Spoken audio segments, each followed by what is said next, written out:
الحمد للہ والصلاة والسلام علی رسول اللہ اما بعد بسم اللہ الرحمن الرحیم وما آتاکم الرسول فخذوہ وما نہاکم عنہ فانتہوا۔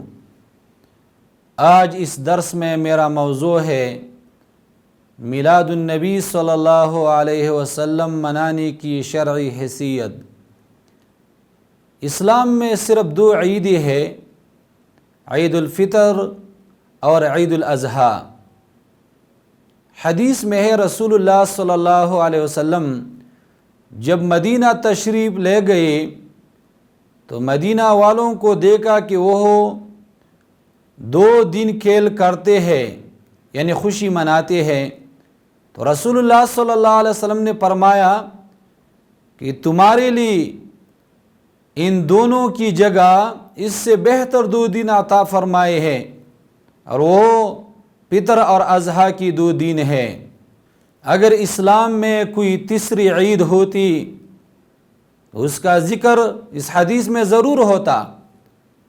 رسول اللہ صلی اللہ علیہ وسلم کے پیدائش کے دن عید منانا اسلامی تعلیمات نہیں ہے، یہ نصارہ کا طریقہ ہے کہ عیسیٰ علیہ السلام کی ولادت کی دن عید کرسمس مناتے ہیں۔ نہ رسول اللہ صلی اللہ علیہ وسلم نے اس کا حکم دیا، نہ صحابہ نے یہ دن منایا، اور نہ تابعین ائمہ 4 اور سلف صالحین سے عید منانا ثابت ہے۔ دوسری بات، جشن عید میلاد النبی کے نام پر عورتوں اور مردوں کی جلوس نکالنا، گلی گلی چراغاں کرنا، مسجد نبوی اور روضہ رسول کا ماڈل بنا کر طواف کرنا، مختلف قسم مبالغے کے ساتھ نعتیں پڑھنا، یہ سب بدعت ہے۔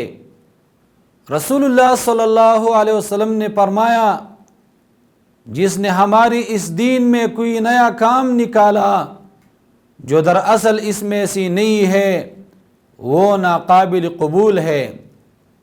اور رسول اللہ صلی اللہ علیہ وسلم نے ایک دوسری حدیث میں فرمایا تم میرے سنت اور میرے صحابہ ہدایت یافتہ خلفائے راشدین کی سنت کو لازم پکڑو، اسے دانتوں سے پکڑو، اور دین میں نئی نئی باتوں سے بچو، کیونکہ ہر نئی چیز بدعت ہے اور بدعت گمراہی ہے۔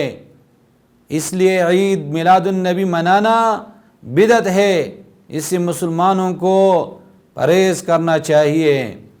وصلی اللہ علی خیر خلقہ محمد و آلہ و صحبہ اجمعین۔